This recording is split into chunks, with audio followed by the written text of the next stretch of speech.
The secret that 99% of people miss is hidden in the brains of the top 1%. And it's not about IQ. It's a wiring error you can fix in 24 hours. You're Alex.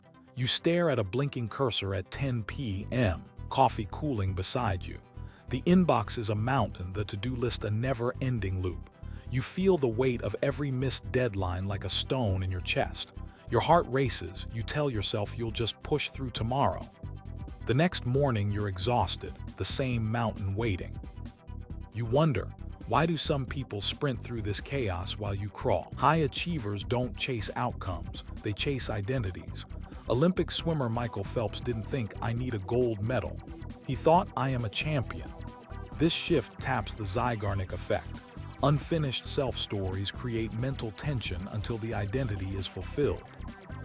By labeling yourself as a designer of solutions instead of a task juggler, your brain treats every completed project as a story closure, releasing dopamine. The result? A self-reinforcing loop where effort feels rewarding, not draining. That's why the elite keep moving while the rest stalls. Meet Maya, a startup founder who's been rejected 3 times in a row. Each no feels like a personal indictment. She spends nights replaying the rejections, wondering if she's just not cut out for this.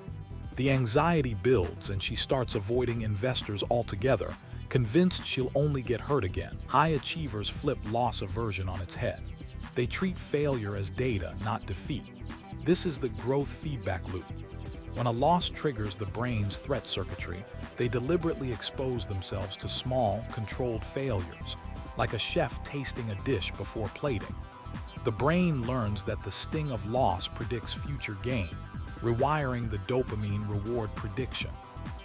Cognitive dissonance resolves when the story changes from "I'm a loser" to "I'm a tester."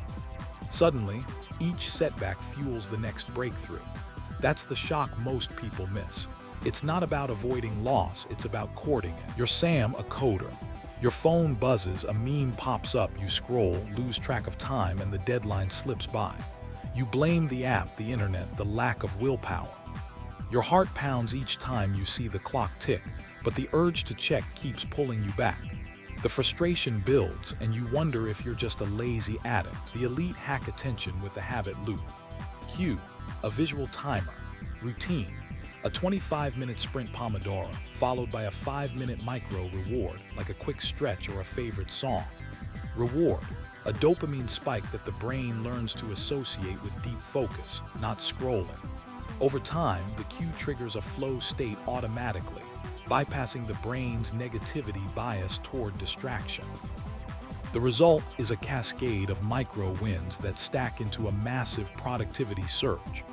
That's why the top 1% can stare at code for hours without feeling the pull of the next meme. Notice the pattern. Alex's burnout, Maya's fear, Sam's distraction, all stem from the same invisible script. The brain treats unfinished identity, loss, and attention as threats. The elite rewrite that script by feeding the brain closure, data-rich failure, and focused reward. Remember the spotlight effect you felt in the office?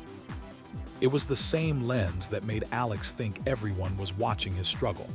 When you flip the lens, you see that the audience is actually your own brain, waiting for a new story to close. That tiny reframe is the rewatch trigger.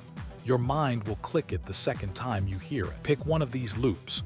Tonight, set a 25-minute timer, label yourself a solution designer, and finish a single task before the alarm. Post your result in the comments.